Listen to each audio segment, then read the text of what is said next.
Well, that's between the Royals and the county. That's their development. And you will notice as you go down 370 to 126th, you look onto the north side of the road, and the dirt is being moved, and that is that location.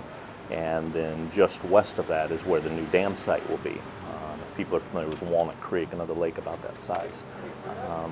The ballpark's an interesting one from our perspective. It's not a city project, so the city's not developing that.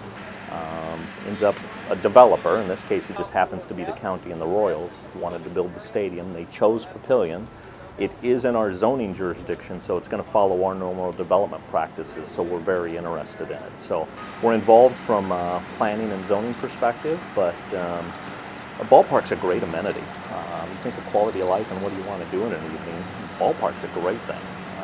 Get home in an evening, a nice day out, what am I going to do with the kids? Hey, let's go down and catch a catch a ball game. The Royals have talked publicly about how they're going to price their tickets, and it's going to be very affordable. My understanding is you'll probably be able to go and not have to pay for parking.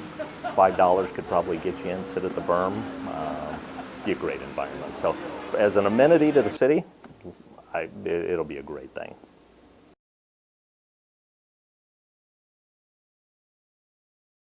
You know, that's a great question. It is in our zoning jurisdiction, so the annexation does become a point of discussion. The ballpark, right now, the city's corporate limits end right at about 108th and 370 where the high school is.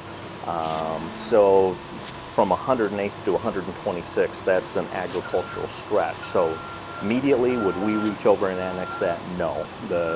We annex when it's contiguous or right next to the city limits. That's been a valid question of will that develop and how will it develop and will it spur development. What I can say is from Papillion's logical growth path, with or without a stadium, going west down Highway 370 towards the interstate is our logical growth pattern. Highway 370 from the interstate to 72nd is established for regional tourism. Tell people Omaha itself is regional tourism. I mean, you're sandwiched halfway between Denver and Chicago, so if you're driving through, logical stop. You think of Highway 370 and I-80. One exit north is Cabela's and Southport. Cabela's is regional tourism.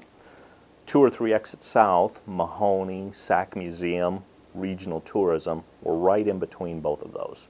If you're going to stop for an evening, what else is there to do? Right now, you get off on 370, you can go down to Walnut Creek, probably one of the nicer regional dam sites, and that's a city park, 3-mile trail around it, campground, horse trails, great fishing area. So if you want to do something at Walnut, supports regional tourism. If you just need to stop and catch a bite or go shopping, go down to 72nd and Shadow Lake. So that whole corridor is prime for regional tourism. Does a AAA ballpark fit into the concept of regional tourism? Yeah, I think it probably does. Very logical from that perspective. Development will occur around there. Is that going to be the spark of it? I don't know. Time will tell.